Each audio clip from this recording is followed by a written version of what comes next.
Thank you very much. So, I'm Daigo Muramatsu from Osaka University, Osaka, Japan. Today, I'd like to talk about multi-view, multimodal person authentication from a single working image sequence. The keyword of my presentation is multi-view, multimodal, and using a single working image sequence. So I will start my presentation, but before explaining our proposed method, let me start from some questions. So I will show some image, so please think, which biometric trait do you use for person authentication? Okay? So two images given. Which biometric trait do you use for person authentication?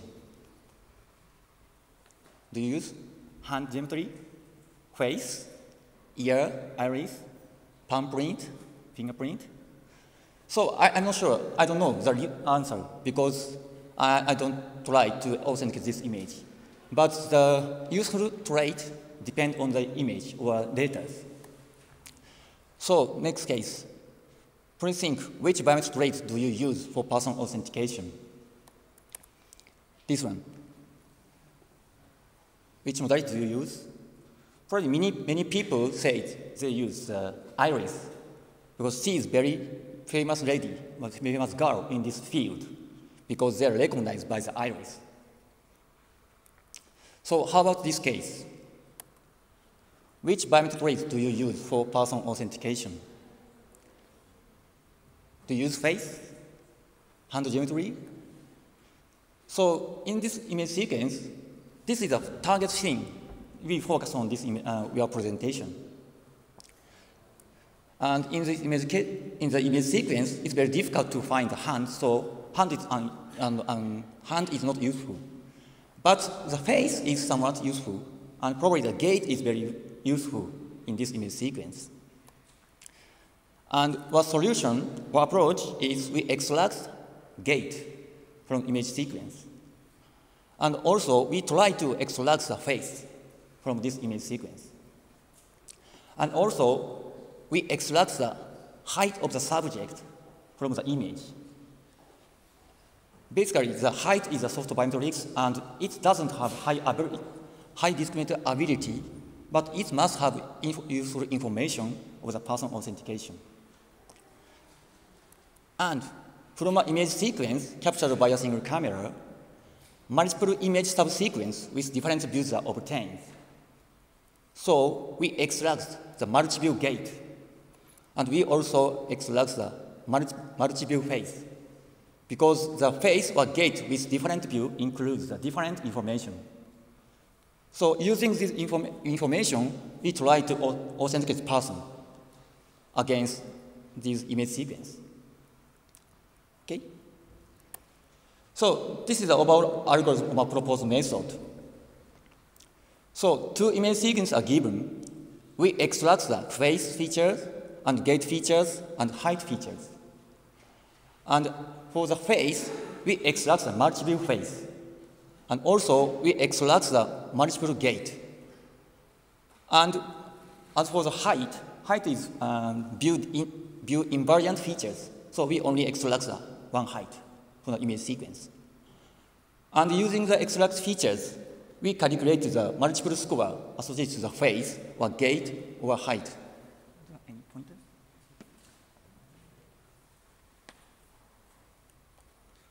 Let me see. So, because we use the multiple face, we obtain multiple score.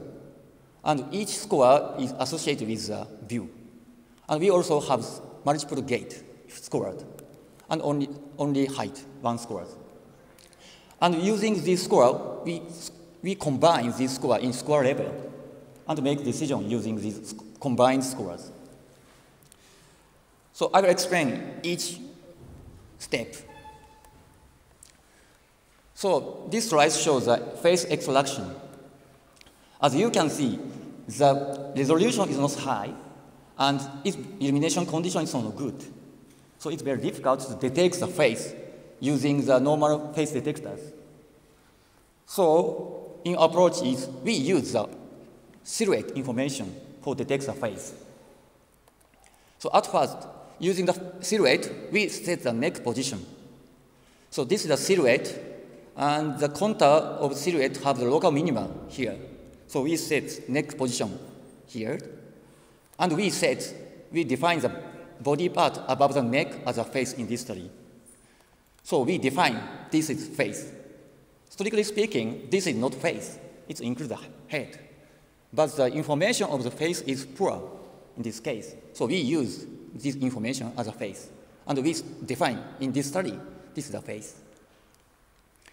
And we show the calculation of the multi-view face matching. So where image sequence is given, we divide the image sequence into several views, several subsequences, depend on the view. And in each frame, in each view, we extract the face using the method explained in previous slide. And for the gallery, we also divide the gallery image sequence into several subsets, and we perform template matching and calculate the 1 minus normalized cross correlation. And we find the minimum value of normalized 1 minus normalized cross correlation and use the minimum value as a score of the face in each view. So in this case, we have the 4 view, we obtain the 4 score. And I explain how to extract the gate. So for the gate image sequence is given. The image sequence is given using the background subtraction and graph cut based segmentation. We extract the silhouette image sequence. And from silhouette image sequence, we generate the gate silhouette volume like this one. And using this GSV, we extract the feature associated to the gate. And as a feature of the gate, we extract the gate energy image. We call GEI. So many study report, GEI is a very useful feature for the gate. And GEI is a view-dependent feature. So it's very good for our approach because we use gate feature from multiple view. So we extract GEI in each view. For example, this slide shows the GEI in each view. You can see that this GEI and this GEI are different. This means that the information of this GEI is different information included in these features. So we can use these features. And next slide, I will explain how to calculate the height of the subject. For the calculation of the height, we assume that camera is calibrated and ground plane constraint on the position of the foot point of the foot, position of the bottom point of the foot is available. And the target subject stands perpendicular to the ground plane. So when we use the silhouette image for the calculation of the height, at first we set the bounding box of the subject. Then we set the foot point in the image plane, and using the camera parameter and the ground plane constraint, we can calculate the position of the subject in the world coordinate system. In 3D system, we can calculate the position of the subject, for example, like this one. And then in the image plane, we extract the head position. And we assume that the target subject stands perpendicular to the ground plane. The position of the head in the world coordinate system can be calculated like this one. So Z is the height of the subject. And the height of the subject can be calculated in each frame. So in our approach, we calculate the average of the subject using this equation and use the value as the height of the subject. Okay. And for the calculation of the gate-based matching score, we use the Euclidean distance calculated by this equation. And we have the several gate feature of each view, so we have several scores associated to the gate. And for the height, we calculate the absolute difference between the height of the probe and height of the gallery.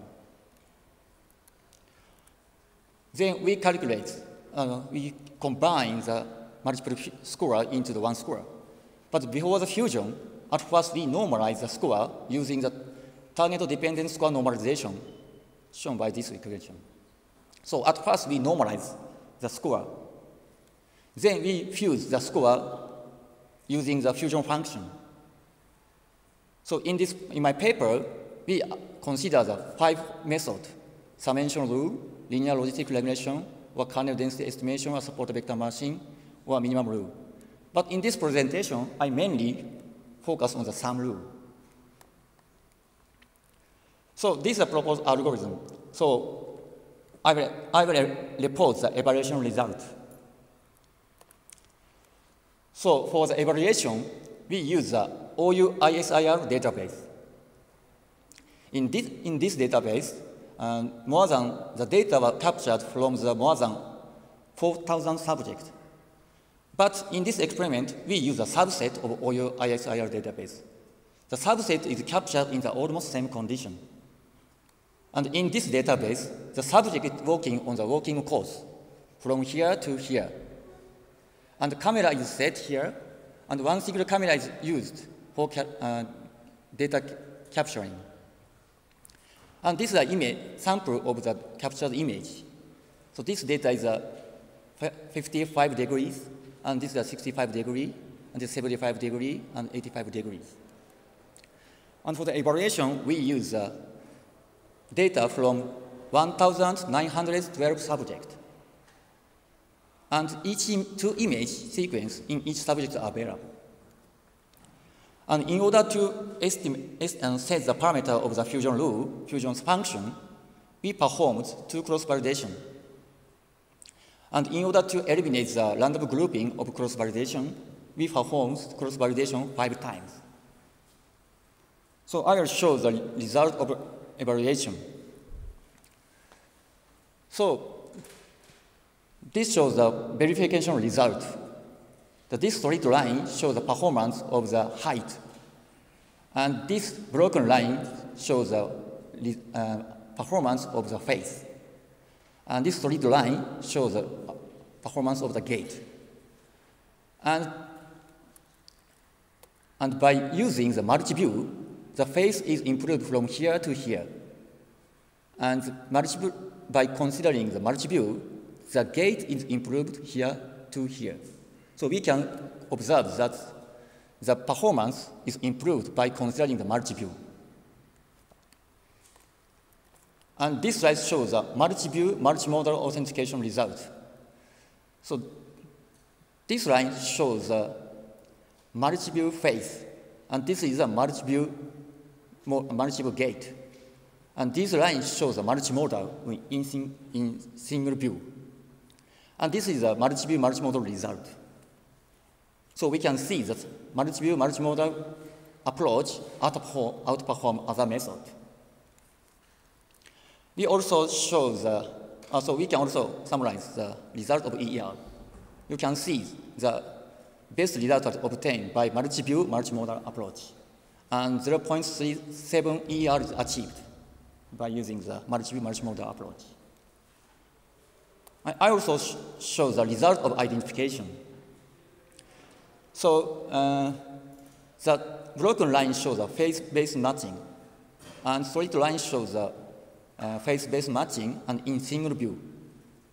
And this is a result of the gate with multi-view, and this is a result of face matching with multi-view.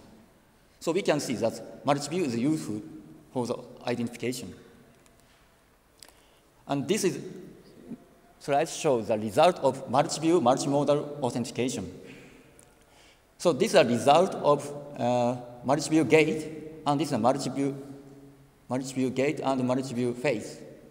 And this is a multimodal of in each single views.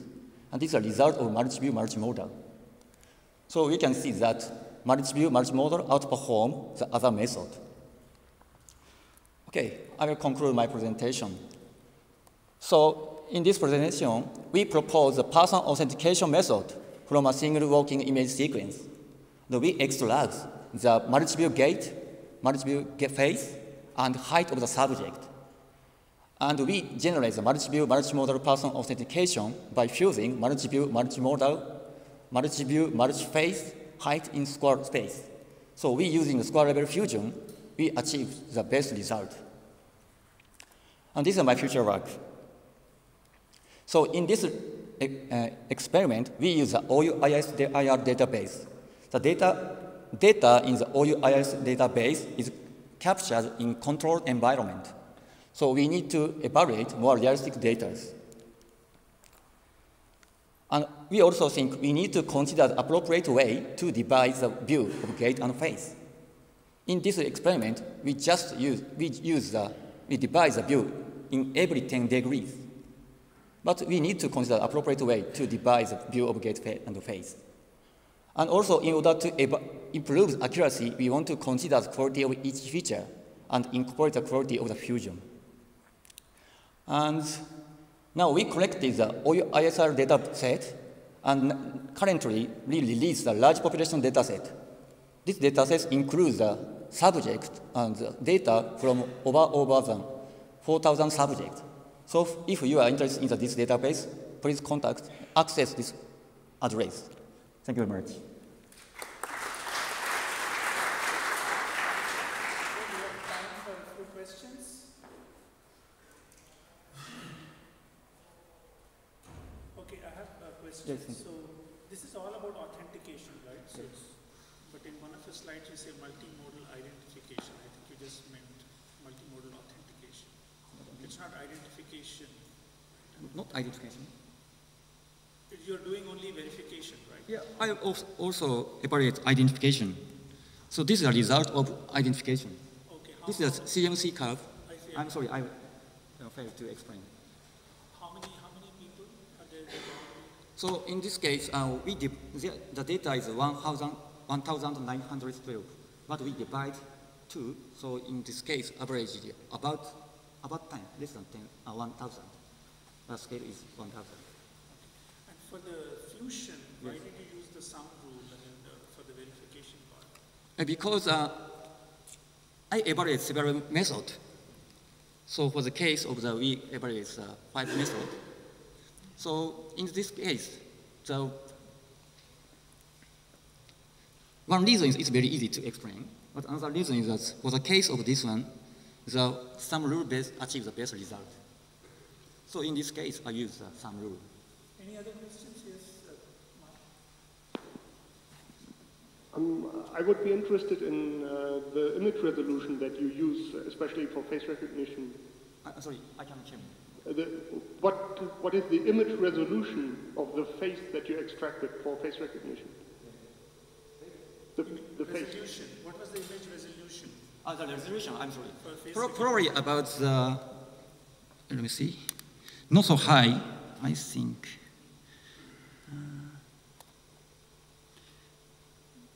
Let me see. Okay. The resolution of face is about this size. The size of this one is 21 to 24. So probably in size of face is less than 15. And you always compare faces which have the same direction of sight? Yeah, we compare the same side. Okay. Thank you very much. How come height is so poor? Yeah, other people on using height have found it quite an advantage. Did you get an identification rate for height? Identification rate of height? Oh, height alone. Did you compare with height alone? Yes, I evaluate. In the figure, we cannot observe, but the height identification. So, rank 1 error is about 1.92%. It's a height so it's only. Not doing very well at all. Yeah. I'm sorry? So is it adding anything? Really, the height? It means that I calculate the height in the image based. So I don't know how accurate we can estimate because we don't have any ground truth. Yeah, no, but leaving height alone, I mean, just do Oh, you mean that? And, Okay. If you don't have a height, okay, I have the result of the, I think, the paper. okay, I think while we still answer to the next speaker, please come up and set up. Okay, in the paper there is a result of the result height. Please check this result. It's a result of with face and gate. Okay, it's in the paper, so let's thank our first. Yeah, thank you very much. Thank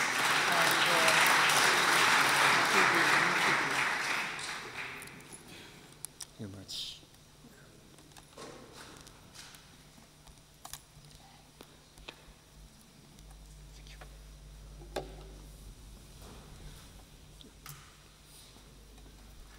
Where does it go?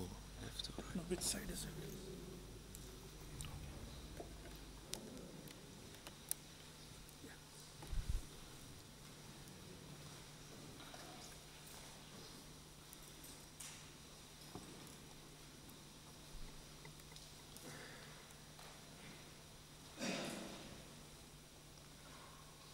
Okay, so in this paper we demonstrate the potential use of 3D range data of the ear for the purpose of gender classification.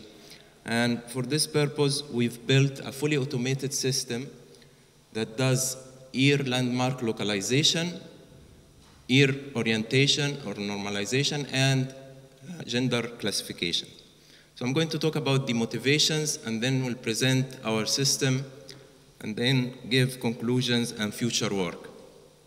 If we look at the literature for gender classification, we'll find that most of the work that relates to face or ear is focused on 2D and 3D frontal facial images or frontal range images. But in unconstrained environment, usually we don't get frontal facial images.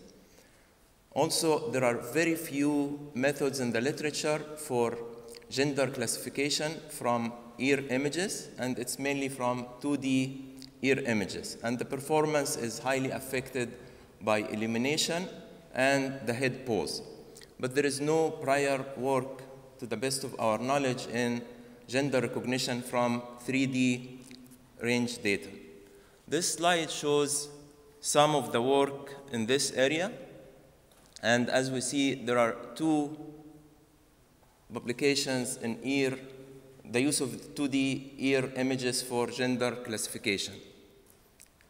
So why do we need to use ear? Because many times we don't have the frontal face, as I mentioned, and whenever we capture the profile view of the face, the ear is always there unless it's occluded. It has high or rich and stable structure, and it's not affected by facial expressions, cosmetics, and psychological factors. And also we can use it in complement with facial images.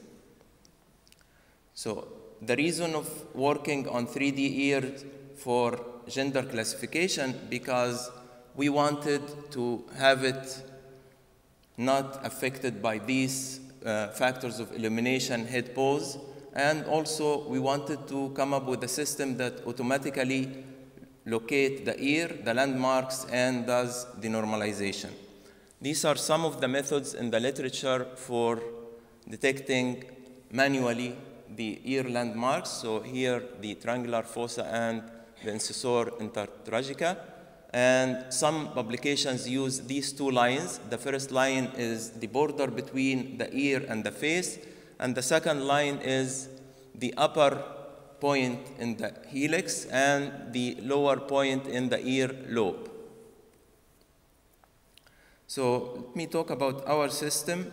The system starts with actually the 3D plus the visual image. And the use of the visual image here is to locate the landmarks, but in a more recent paper that will appear in ICIP this year, we've done everything from 3D.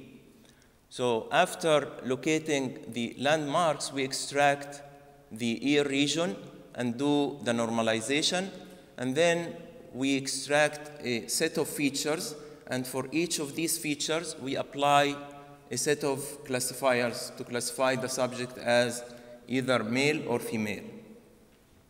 So for the landmark localization, we've used a tree-structured graph that consists of 17 nodes. Some of these nodes are well-defined nodes, but others are not. So for example, node number 2 and 6 are the fossa and the intertragica. Point number 1 is the start of the helix, and point number 11 is the end point of the helix. Point number 17 is the tragus, and then these points here are points on the helix, and here points are on the antihelix. The thing is, we need to do training, and the training is done manually, and these points we try to put them at equal distance. Okay, so using this tree structure graph and a mixture model that was first used in this paper here for the purpose of articulated pose estimation. So the idea is to try to maximize this scoring function that consists of 3 different terms. The first term is kind of an appearance term, where F here is the feature vector, and in this case it's the HOG, the histogram of gradients, for a patch taken around the landmark point. And the lambda here is a template that is computed during the training from all the training images. And then the second term here is a deformation model where the phi's are, this is a function of the displacement between a landmark L sub I and its parent L sub j. And again, mu is a parameter that is computed during the training. So this parameter favors certain spatial arrangement between adjacent points. And the third term here is a co-occurrence model that gives preference to certain positions of the landmarks. So during the training, we're given the profile facial images and the manually annotated landmarks, and the output of the training is these values, the lambdas, the mu's, and the co-occurrence values. And then during the detection, given a new image, the output would be the locations of the landmarks on the ear.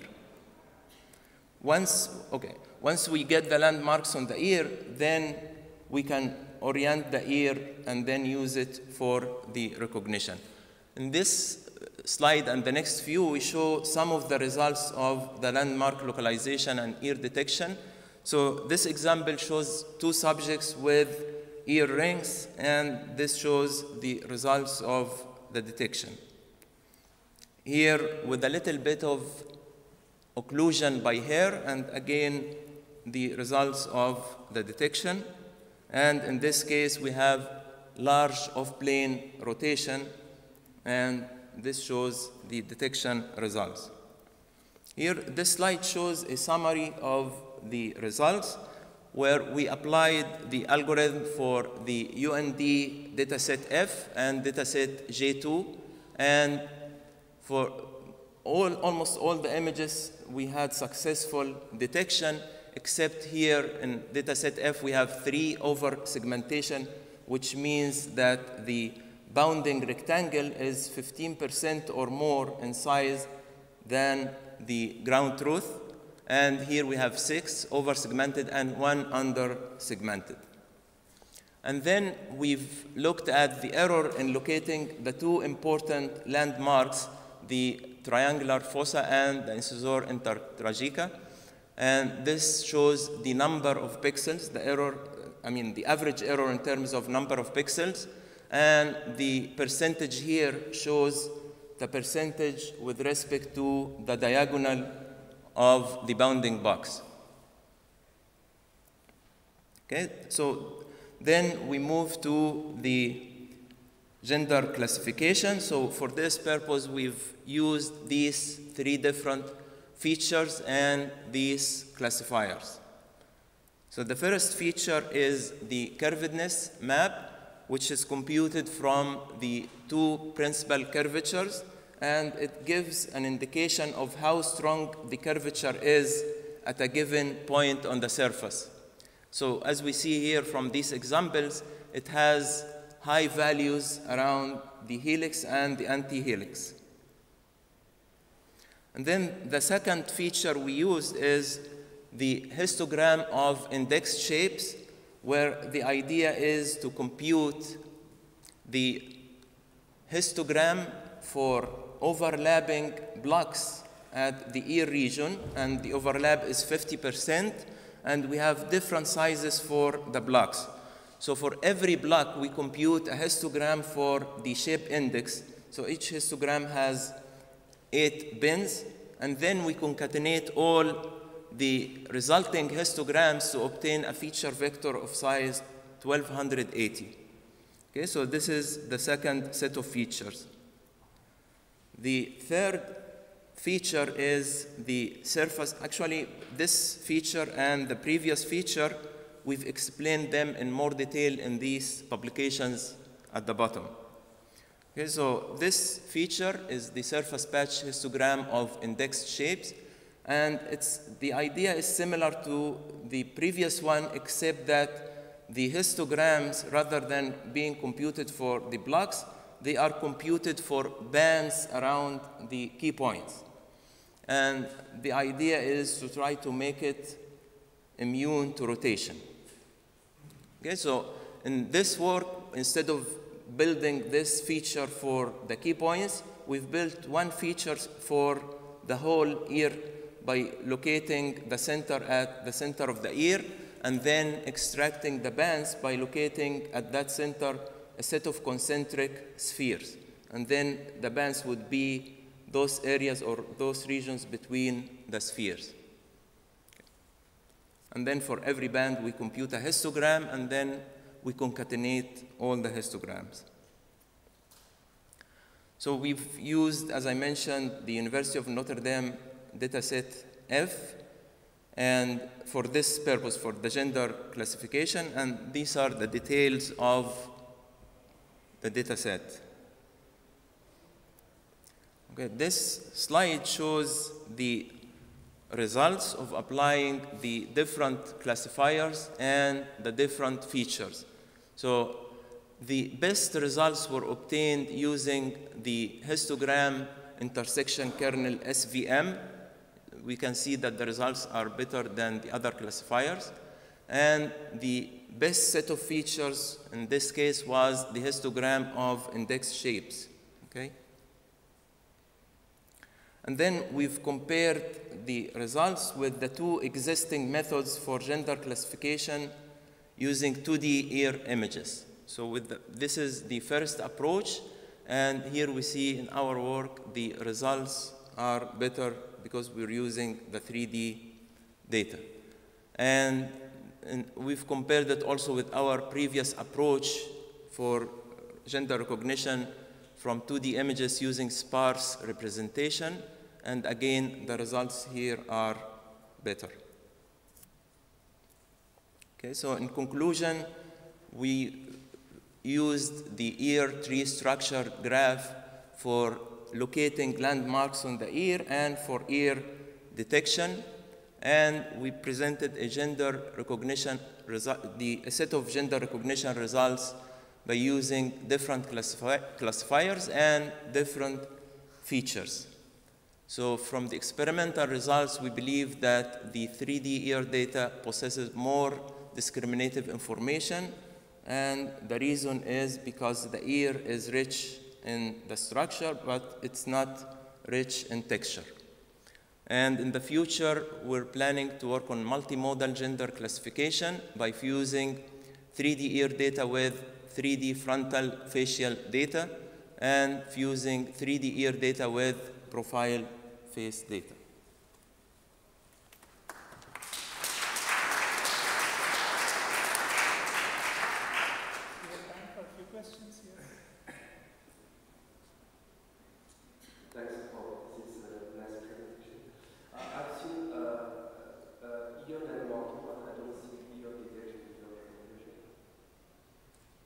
Oh, once we locate the ear landmarks, then we can use that to put the bounding rectangle around the ear.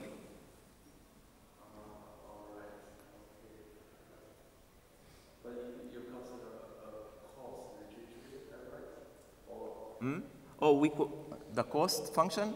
Cost registration already, because all the 3D face scans are already in the profile positions. No, I didn't get the question, I'm sorry.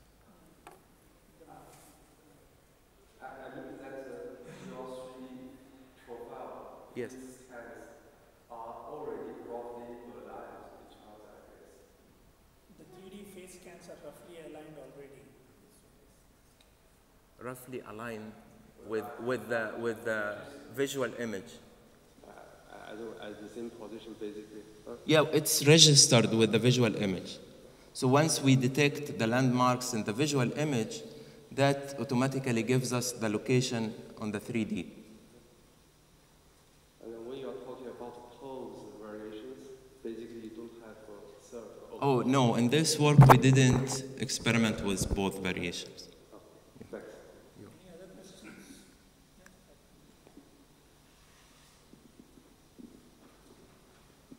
I'm just curious, men are statistically bigger than women, you know, taller, all that kind of thing. Do you think that's playing an impact in why the 3D data would have done better than 2D? I mean, is it as... Okay, actually, I don't know the reason, but in one of the publications, I believe in ICB, we were asked to provide evidence why would we use the ear for gender classification. And we did some search, and we've provided few references to some of the medical literature. So there is some medical literature that talk about the ear is different between males and females. Oh, no, I wasn't trying to say there wasn't. I was just curious how much of it was a scaling issue versus a structure. Oh, I don't think it's scaling, because here in our work, what we did, every ear was, every bounding rectangle was scaled to 96 times 64. Okay, so you scaled them all to the same. It has to be the structure. Okay. Yes. Thank you. You're welcome. Okay, you have a question here? What kind of application do you envision for such a system? What kind of application? Where do you expect to get 3D range data? Okay. One obvious application would be, if you're searching a large database, is to divide it immediately by recognizing whether it's a male or female. Okay, so that would save you searching the whole database. But other applications, I mean, it's... But you need the 3D range data, right? So what kind of applications will give you that? Oh, okay. For range data, I mean, yes, you need to have a constrained environment. But we've did this also from 2D images. I mean, the method that I mentioned using sparse representation. Okay, I think I have a last comment, and we invite the third speaker to come to the stage. So, you know, most women probably have the ears occluded anyways, so that occlusion itself could be a feature to tell whether it's male or female, right? Right. But you haven't looked into that. Oh, no. Okay, thank you. Thank you.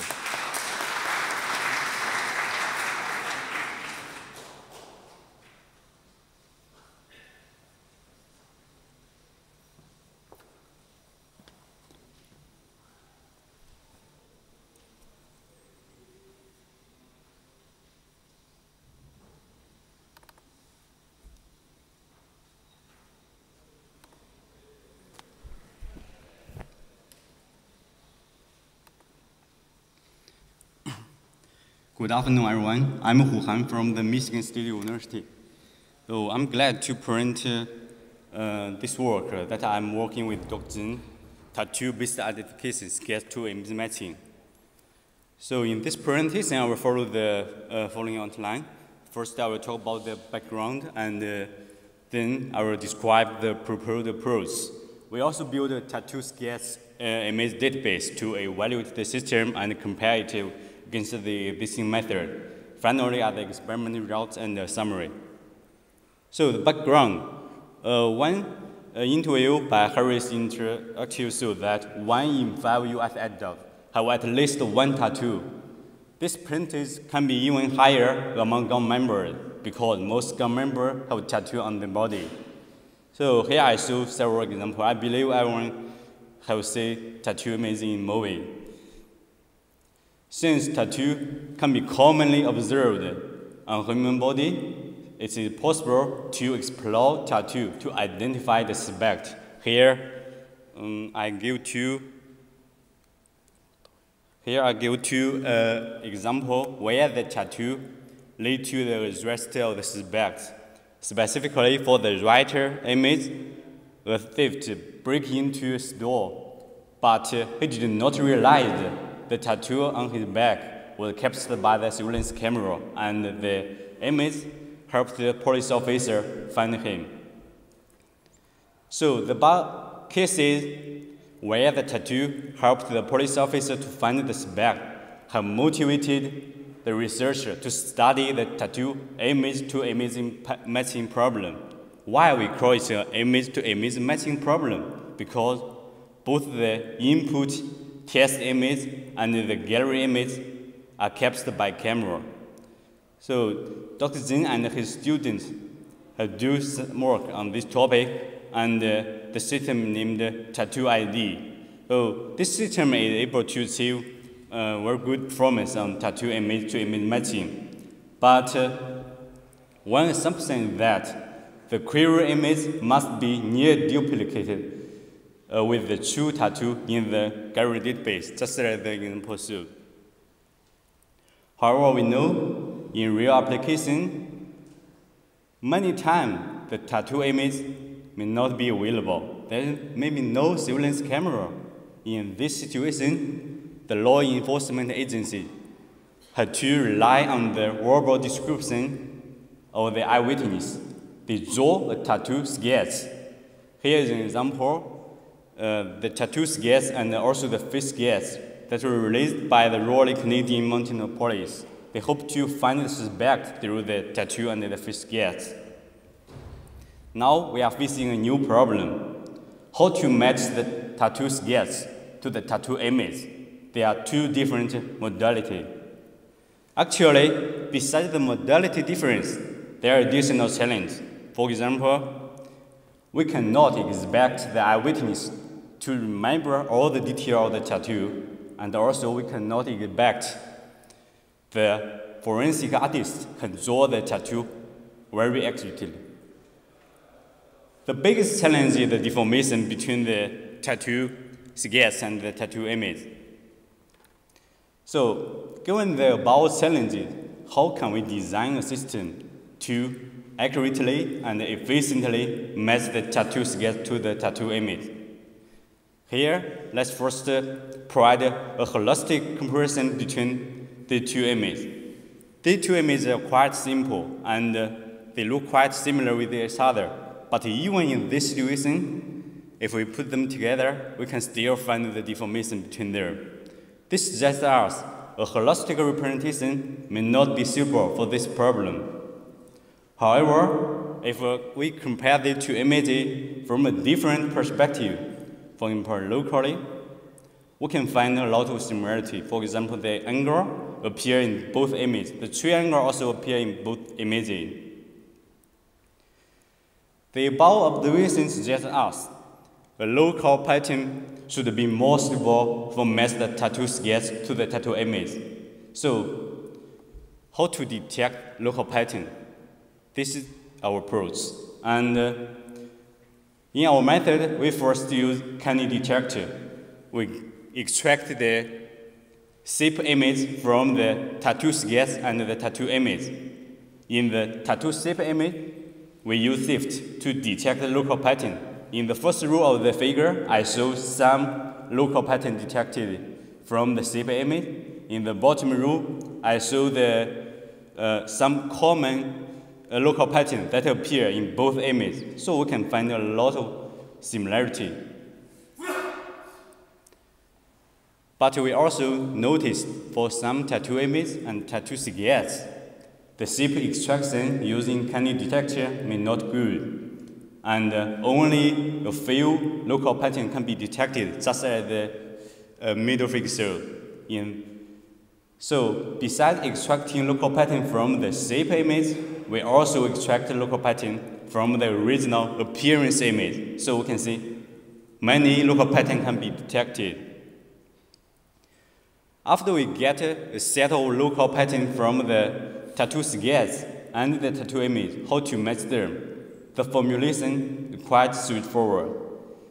This is the idea. The larger number of common local patterns appear in the image, the higher the similarity. So for each local pattern, we just use a sparse representation classifier to calculate the error, and then we can find the correct match. To our knowledge, there is still no operational data set that we can obtain from the law enforcement agency to evaluate the system, so we build a tattoo sketch image database. The right figure shows the procedure we create the database. First, we display the tattoo image to a participant, and then 10 minutes later, we ask the participant to draw a line tattoo on a white paper, and then we use scanner to digitalize the tattoo. And then we get the tattoo sketch. Now we have 100 tattoo sketch image pair, but to make the problem more challenging, we use 10,000 tattoo images from the Michigan State Police to populate the gallery database to make the matching task challenging. So in our final experiment, we have 100 tattoo sketch, 10,100 tattoo image. I also want to point out that we have a related database in our website. If you are interested, you can download the database.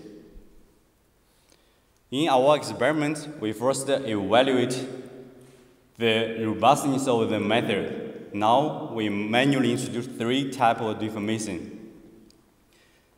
The first deformation rotation, left 90, 60, 30 degree, and right 30, 60, 90 degree.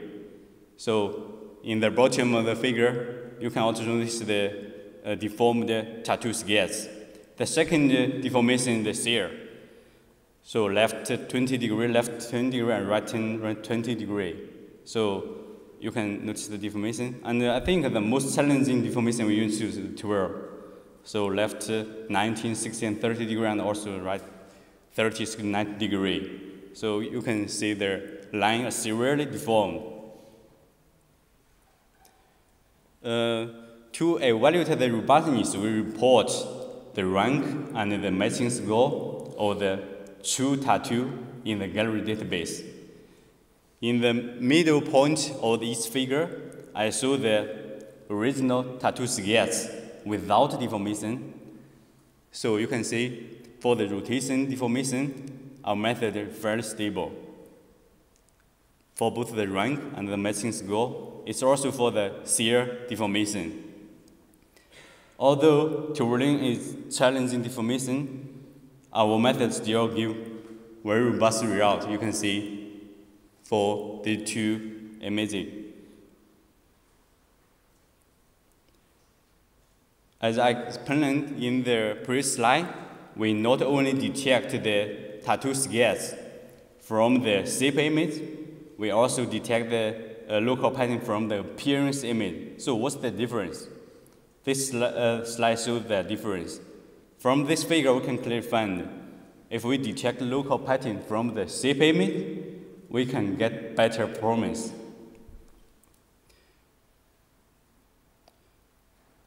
Finally, we fuse the matching score that we obtained from the 2 local patterns, and we obtain the performance just as the blue line showed. At rank 200, our performance is around 60% accuracy, and we compare our method with the state-of-the-art method tattoo ID. The matching performance at rank 200 is around 20%, so our performance is much better than this system.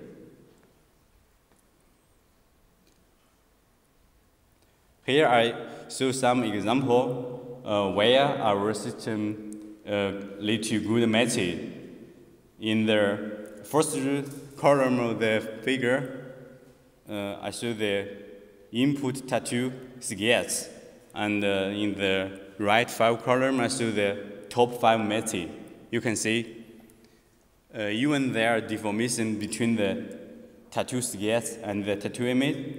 So the top 5 method are very good, especially for the third part in the sun. So you can notice it can find different kind of sun tattoo image. We did observe that sometimes our system fail.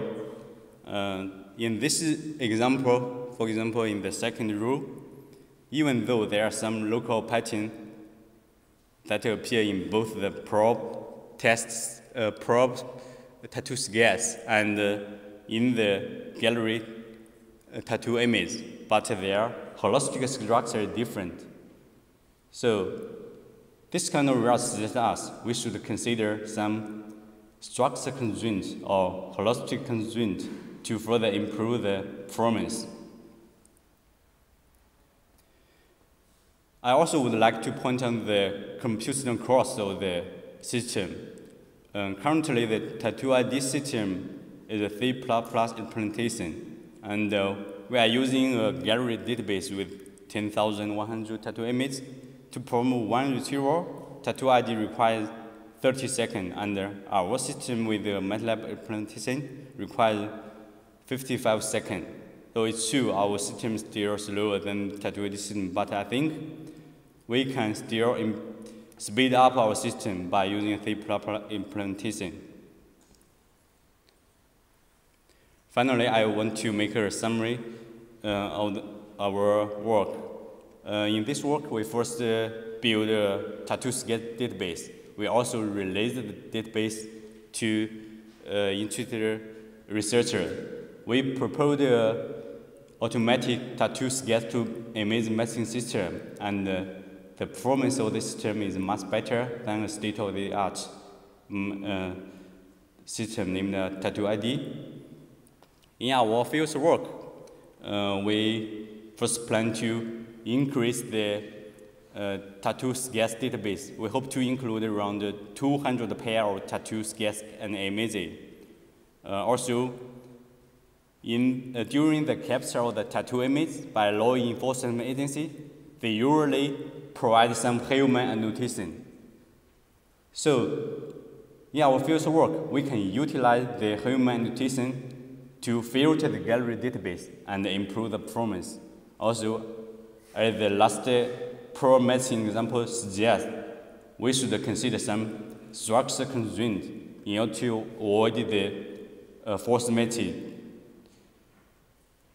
Thank you for your attention.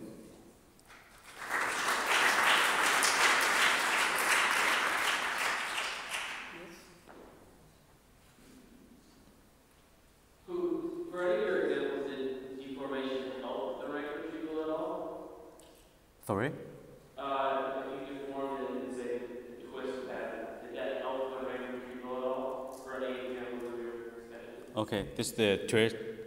Yeah. No, currently we only use a subset of the tattoo sketch database to do the experiment. Okay, so you don't have enough examples to check if that was the performance? Yeah, but we plan to introduce the 3 types of deformation for all the tattoo sketches. Thank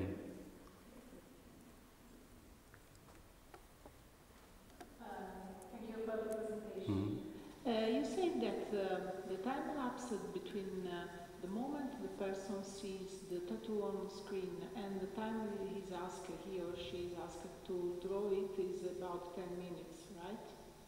10 minutes? Oh, yes. Yeah. In our current database, when we created the tattoo sketch, yeah, it's 10 minutes, yeah.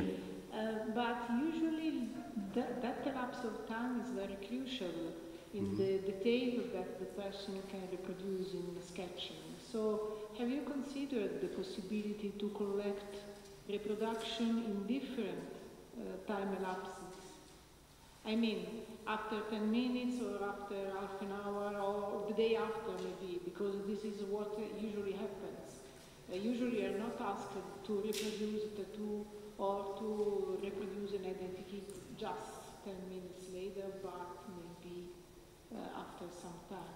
Good question. Actually, we are planning to create this gas following a similar manner.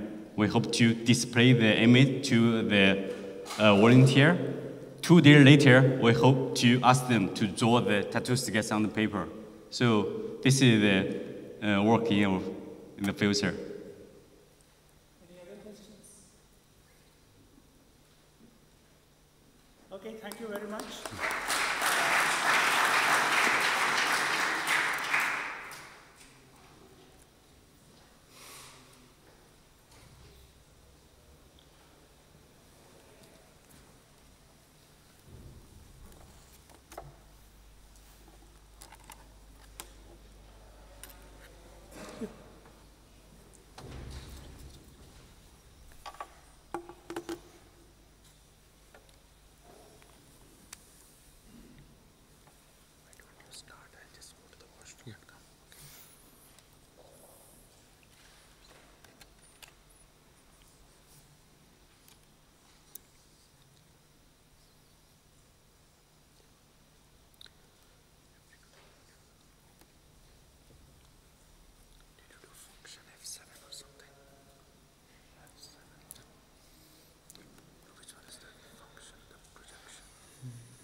Done this before? Yeah.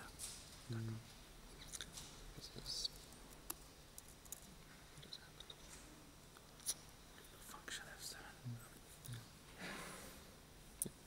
Just takes a while. Great.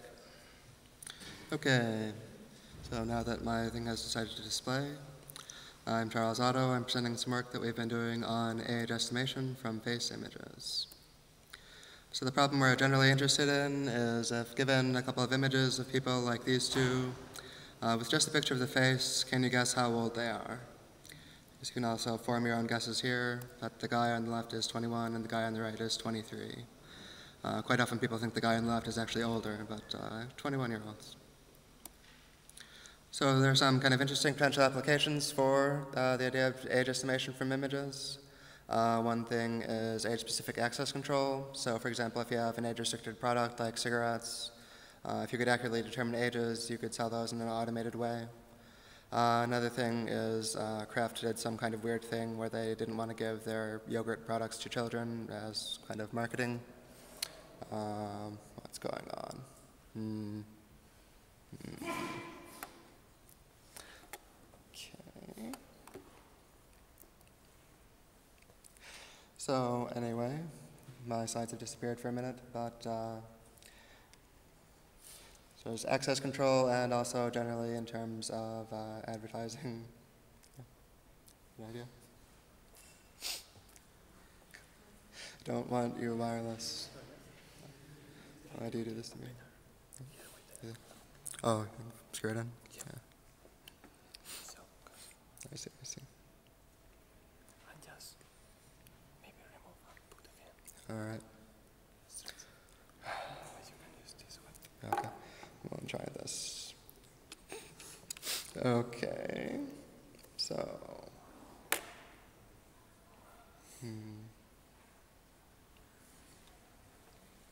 Great, great. So the other kind of application would be targeted advertising. So for example, again, if a vending machine could determine some demographic information of people who are trying to buy something, they could make maybe more relevant recommendations. Or for example, in the realm of online advertising, similarly, if you could, for example, mine demographics from people's Facebook pages or something like that, maybe able to show them more relevant ads. So in terms of age estimation, we performed experiments on 3 data sets. One is FGNet, which is probably the most widely reported on data set. And that's composed of basically personal photographs of subjects with a range of ages from 0 to 69, a total of 100,002 images of 82 subjects. So it's a relatively small data set. There's also Morph Album 2, which is a collection of mugshot images. So in this case, the mugshots come with some metadata, including like the age of the subject and demographic information like ethnicity or gender. So that's a much larger data set, about 78,000 images there. And we also used some additional mugshot images from the PCSO data set. I will try to talk into the mic. And in that case, although that's a large data set, we set up a 10,000 or so image subset with a specific age distribution. So it's worth talking about these data sets in a little bit of detail since they have some pretty different properties. Given the way that the FGNet data set was collected, as far as people just contributing personal photographs, it ends up having a very particular age distribution where there are a lot of images of people as children. There is a spike you can see at 18, or so a lot of people have pictures of themselves at 18. But although the total, like the highest age in the data set is 69, but if you get past 40 or so, there are relatively quite few images in the data set. The morph data set is mugshot images, so they don't have images of children. The cutoff is around 18, that range. And there's kind of a bimodal distribution of ages of images in this data set. It's predominantly male, and there are basically a lot of black people and whites and very few of other ethnicities in this data set. For the PCSO data set, we took the full data set and sampled a fixed number of images per age. So we covered an age range of, 18 to 69, something like that. And we have a uniform number of ages of samples for each age. So unlike the previous two data sets, for this data set, there's no bias to the distribution of ages of subjects. In this case also, there's predominantly male. We have about 4 to 1, something like that. I'm sorry, 3 to 1 maybe, for a number of males to females. Unlike the previous data set, although this is also mugshots, the demographics are different. There are more white people than black people in this data set. So our overall approach for age estimation is outlined on this slide. We use some basic pre-processing just by doing eye detection and then rotation and scaling to normalize the images. After we've done that normalization, we use SASM to detect key points on the images and extract specific facial components from the key points. So we use 5 separate facial components, as well as some shape information based on the key points and the whole face image. And we use each of these to get feature sets to try and do age estimation. So for each component, we do a hierarchical age estimation approach. So we first classify the image into some age ranges, and then within those age ranges, we perform regression to get an exact estimate. For feature extraction, we're using 2-layer biologically inspired features, which have been previously used for age estimation. The first layer, the S1 layer, is actually just real components of Gabor filters, and the parameters were chosen to model visual cortex cells. So we used 12 scales and 8 directions for the Gabor filters. So those are like the first layer. The second layer is built on from the first layer. For adjacent scales, so for example, the smallest and second smallest scale, we do a max operation between the results of the Gabor filter, and then we do a standard deviation over local patches to get the final feature vector that we're using. So we do age group classification using SVM in a tree structure. FGNet has a very different age distribution than the other two data sets, so we ended up using actually the same number of age groups, but different groups for the two types of data sets, the mugshot data sets versus FGNet. But we still used 4 age groups in all cases.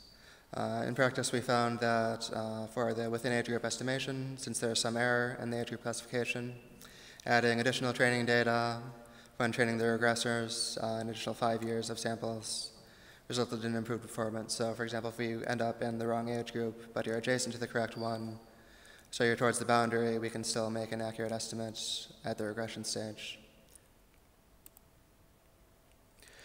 So we have some results on the performance of all the individual components. I guess the standout thing is that the shape-based features work very well for the FGNet data, and the reason for that is they're very discriminative at getting the age of young children. On the other two data sets, the shape-based features don't perform nearly as well. And also, if you break down the performance of shape-based features on FGNet, for the older samples, they don't perform particularly well there either. So the shape-based is mostly useful for getting the ages of young children. So the other thing is FGNet has a certain amount of pose variation, and the data set provides manual landmark locations, which we used in our experiments. For the other two data sets, no manual landmarks are available, so we use automatic landmarking using SASM. And in those cases, the overall component localization is worse than the manual landmarks. And this ultimately resulted in, we got basically the most benefit from just using the holistic image, and the individual component performance was relatively bad when we were using automatic landmarking. So we have our performance on these 3 data sets, FGNet, Morph, and PCSO. And for comparison, we have some other methods.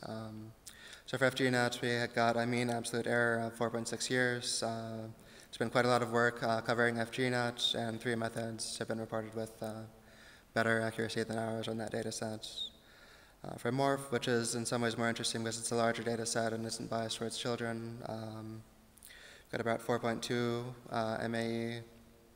One of the methods which did better than us on FGNet got a relatively poor result on Morph, but there was a recent paper in ICB-2013 that got a better result than us, at least with one of their methods on Morph data sets. On PCSO, actually we have relatively worse accuracy than the other 2 data sets, and we attribute this to the uniform age distribution. For the other data sets, we have some advantage of kind of partially ignoring some of the older ages, and they don't affect our performance that much if we don't do those very well. But for PCSO, that's not the case. So for estimation time, just doing classification with the MATLAB implementation would take around 0.3 seconds. But that's for one component type, so for just holistic would take that long. Most of the other papers didn't report time. The paper by Godongo and FG did report that, so they got their best performing method was relatively slow, but their kind of faster method was actually very fast, but they didn't report how long it took to do feature extraction or anything along those lines, just the classification time.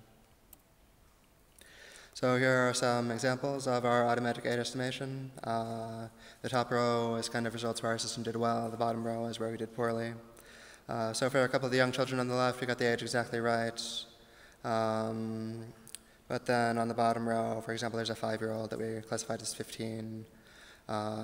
There's a 24-year-old we classified as 34, which I kind of think that's still a reasonable estimate for that particular picture.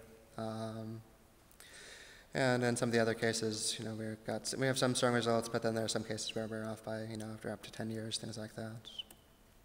So the other part of this paper was we were also interested in how well humans could even perform this task. You know, unlike identification, where we have kind of an intuition that we can do this pretty well, in terms of age estimation, it's not necessarily clear how well humans could even do this in the first place. So what we did was collect age estimates of humans from images in these data sets using Amazon Mechanical Turk. And we collected estimates for the complete FGNet data set. These estimates are available on our website. I forgot to put a link in this presentation. And we collected human age estimates for PCSO as well. So for each image, we collected 10 estimates and discarded the high and low estimates for each image to try and get rid of some of the obviously bad estimates. So here are some examples of human age estimation. The top row are cases where the human annotators did poorly.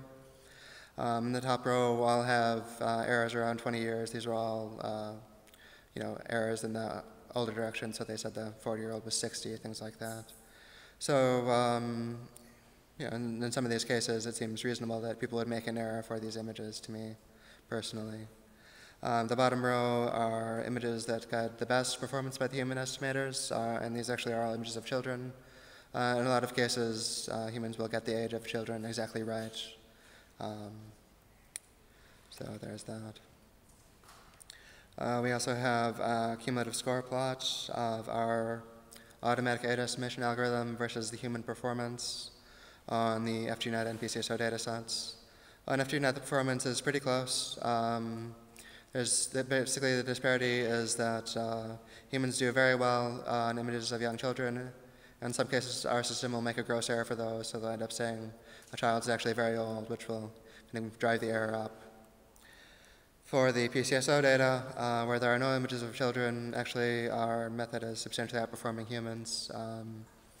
You know, in that case, in some ways, it's consistent with our intuition that if you're trying to guess the age of an adult, you're doing pretty good if you can just get the decade right. Getting the exact age is not going to be a very easy task. So to summarize, we did evaluation on multiple data sets. Our automatic age estimation results were better than or comparable to the human results for the same task. Our accuracy was more or less comparable to other methods. One thing we didn't do was take into account other demographic information. For example, the best performing method actually does a simultaneous estimation of age, ethnicity, and gender, unlike our approach. In some cases, our method will make gross errors. This is partially due to the hierarchical approach that we're using. So if we make an error in the classification stage, we can end up making a very bad error overall if we end up in like a completely inappropriate bin. One thing that could help automatic performance would be a reject option. So if we could do a quality assessment of an image, say if this image is suitable or not for age assessment, that's something that we're looking for as future work. And the other thing that I would like to show is a prototype real-time implementation of our system implemented in C++, which we will see if this is... Stop. Well.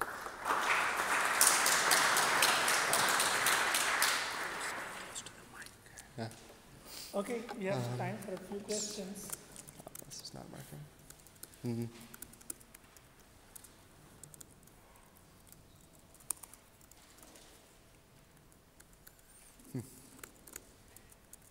Not just one.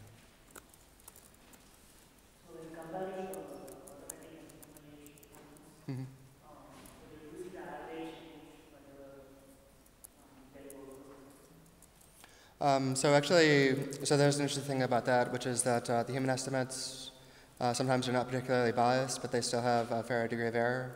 So if I look at like the best performing based on like the average of the human estimates, there'll be some cases with 0 error, but all the individual estimates have like 10 years of error, but they're kind of evenly distributed between high and low. So for quantifying the human performance, actually what we ended up doing is taking the individual estimates and calculating those as the individual estimates. So if you have like a group of people all making estimates, you can end up with actually a pretty good estimate, but in some sense that doesn't reflect the performance of an individual. Well, unfortunately, I can't get away from a black screen here, so I can't show my demo. How sad. Any other questions? I might have missed this, but did you also do comparisons on how good humans are with the actual age? Yeah, so the error plots that I showed were comparing the human estimates versus the actual age of that. Okay, if we have no more questions, we'll conclude the session over here. Thank you very much.